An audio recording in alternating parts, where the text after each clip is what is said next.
Hey everyone, welcome back to the channel. Today we're talking about some breaking international news that's been developing over the last day or so. The Japanese embassy has officially confirmed the release of a Japanese national who had been detained in Belarus, and importantly, they've stated that he has no health issues whatsoever. This is a huge relief for many following the case, and it ties into a much larger story of prisoner releases and shifting geopolitics in Eastern Europe. Let's start with the basics of what just happened. On December 13, 2025, reports emerged that Belarusian President Aleksandr Lukashenko had pardoned and released 123 prisoners. This wasn't just any random group. These included high-profile political prisoners, foreign nationals, and even a Nobel Peace Prize winner, Ales Bialiatski. Among them was a Japanese man named Masatoshi Nakanishi, who had been living and working in Belarus for years. The Japanese embassy in Belarus quickly put out a statement confirming his release, noting that he has already left the country and been handed over to Japanese diplomatic staff in neighboring Lithuania. And the key detail everyone was waiting for: no problems with his health. He's in good condition after what must have been a grueling ordeal. To really understand why this matters, we need to go back to how this all started.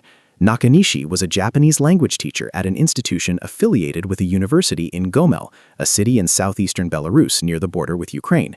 He had been there for quite some time, reportedly married to a local or at least deeply integrated into the community.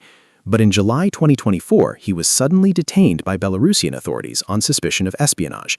State media in Belarus ran a big story on it, claiming he had taken over 9,000 photographs of the border area with Ukraine over 6 years, including infrastructure like roads, bridges, railways, and military sites. They alleged he was sending this information back to Japan, acting as some kind of agent. At the time, Japan protested, saying the portrayal violated human rights, but they confirmed the detention of a man in his 50s and provided consular access. During those visits, embassy officials repeatedly noted that he had no particular health problems, even early on.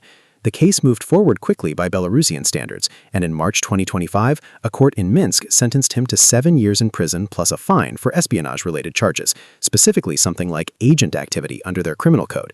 Now, fast forward to today. This release didn't happen in a vacuum. It's directly connected to ongoing diplomatic efforts between Belarus and the United States. Belarus has been under heavy Western sanctions for years, partly due to the brutal crackdown after the 2020 elections, and also for supporting Russia's invasion of Ukraine by allowing troops to stage from its territory.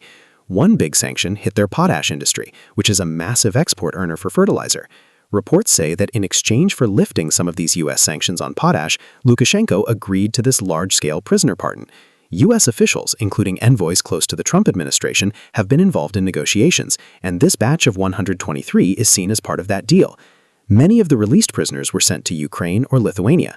9, including Nakanishi and Bialiatski, went to Lithuania, where the U.S. embassy and opposition figures greeted them.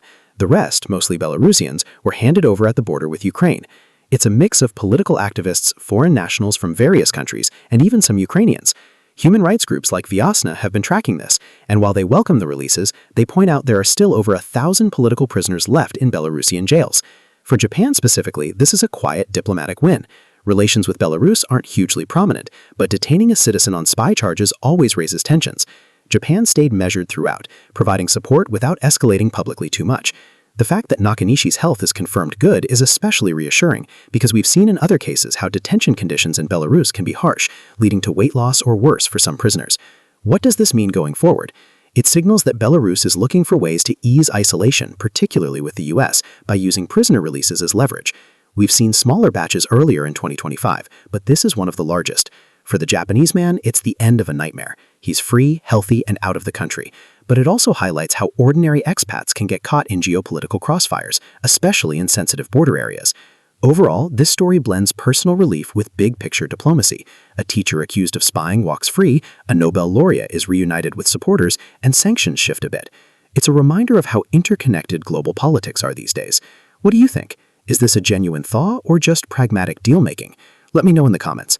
If you found this breakdown helpful, hit that like button, subscribe for more in-depth international news analysis, and I'll catch you in the next one. Thanks for watching.